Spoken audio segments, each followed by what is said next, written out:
nous avons demandé à Mariella Reghini, qui est journaliste au Nouvel Observateur et qui vous a suivi pendant une tournée, en tout cas un gala, et qui vous connaît bien, de venir ici vous poser 3 questions insidieuses, un peu méchantes. La parole est à Mariella Reghini. Bien, quand on ouvre la télévision, vous êtes un chanteur blond et rose et bondissant. Quand on feuillette un de vos magazines, vous êtes un pornographe sophistiqué. Non, ça fait longtemps que c'est passé, ça. Hein. C'est fini, mais enfin, ça fait partie de votre personnage. Quand on passe dans vos bureaux, vous êtes un PDG qui a un ordinateur à la place du cœur. Quand vous donnez des ordres, vous êtes un militaire. Qui êtes-vous réellement? C'est pas une question, mais il faut que je me définisse. En une phrase, Claude. Je suis un artiste à 1000%, je n'ai été qu'artiste, je ne veux rester qu'artiste, et avec les réalités de la vie qui ne sont pas toujours roses, j'ai été bousculé et j'ai été amené à organiser des systèmes qui ont été tous les autres, à part ceux qui ont fait l'artiste que je suis. Je veux dire, je ne suis un artiste qu'à travers mon instinct, qu'à travers mes éventuels dons et tout ce que vous voulez, mais de non organisé, tout le reste est organisé pour contrôler l'artiste et pour lui permettre de faire ce qu'il a envie de faire. Je veux dire, je n'ai pas envie d'être obligé demain de sortir un disque ou de faire une chanson ou de faire n'importe quoi artistiquement sous prétexte d'avoir à payer une fin de mois plus ou moins difficile. Je veux être indépendant de ce côté-là et pour ce faire, je prends l'exemple, et Julio Iglesias le connaît bien, l'exemple des chanteurs américains qui, c'est-à-dire Sinatra a des pièces détachées pour missiles, Nat King Cole que j'ai vénéré avait et a toujours des actions dans tous les sens, etc. Je veux dire, ils ont toujours organisé leur système de façon à être artistes sans dépendre d'argent. Deuxième question. Vous avez été condamné il y a 2 ans pour fraude fiscale. Il y a longtemps? Oui, il y a 2-3 ans. Est-ce pour vous blanchir que vous avez joué le Père Noël auprès de l'ex-ministre des Finances, devenu depuis président de la République? Ah non, nuance, je ne suis pas joué le Père Noël pour M. Giscard d'Estaing, avec toute la reconnaissance que je lui dois. Je veux dire, j'ai été à l'Arbre de Noël parce que j'ai été dans la première maison de la France, qui se trouve être l'Élysée. J'ai été devant des enfants qui sont un élément très important de ma vie. J'ai été pour l'Arbre de Noël. Je ne vois pas quelle raison me repousser à refuser cela.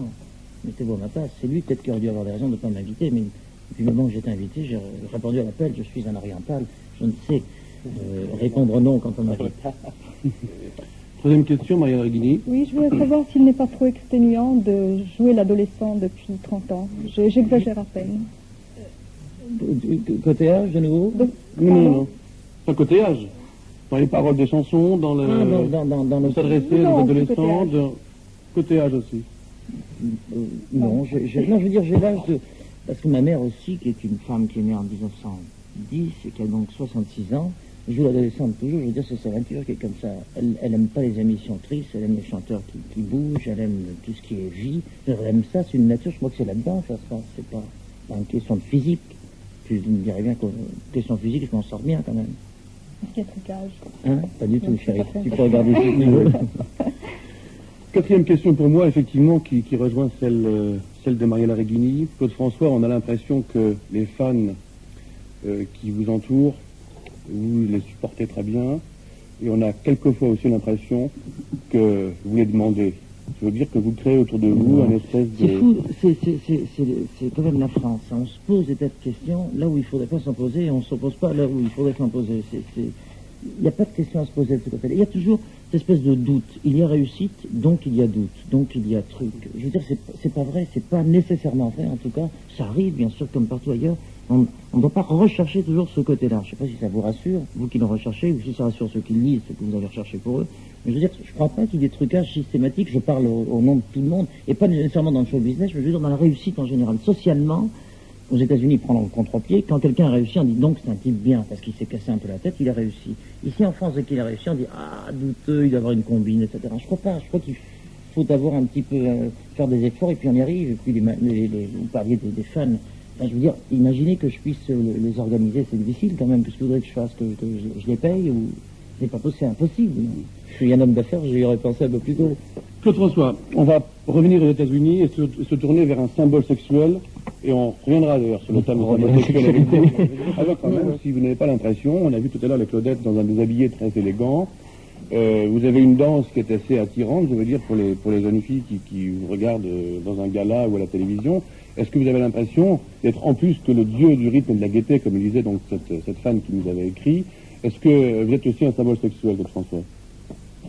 je dois représenter un symbole sexuel pour les jeunes filles, mais je veux dire, j'ai pas réussi à analyser. C'est le seul point qui soit incontrôlable chez moi. J'arrive pas à savoir pourquoi, quelle est l'origine.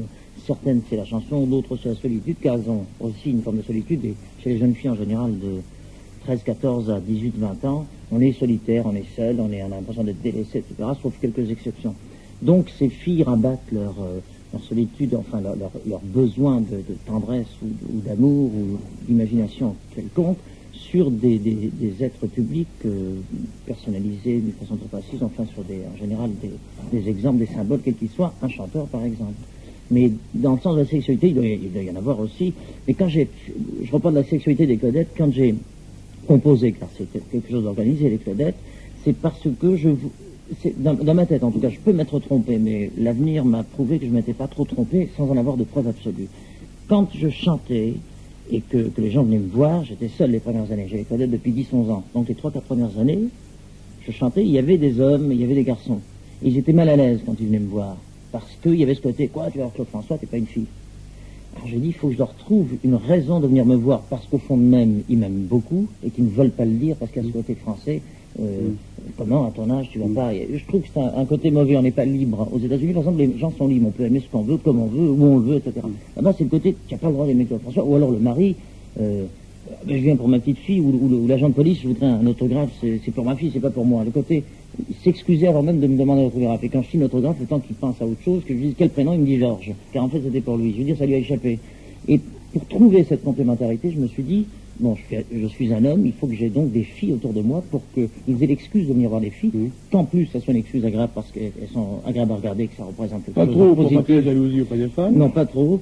Pour qu'il y ait ce côté quand même intéressant du spectacle développé, et puis qu'en même temps, ils apprécient mes chansons, et dès qu'on leur demande avec un sentiment de culpabilité, vous allez nous voir comme François, pas du tout, moi je suis venu voir les Claudettes. Mais peu importe, le résultat aurait été là.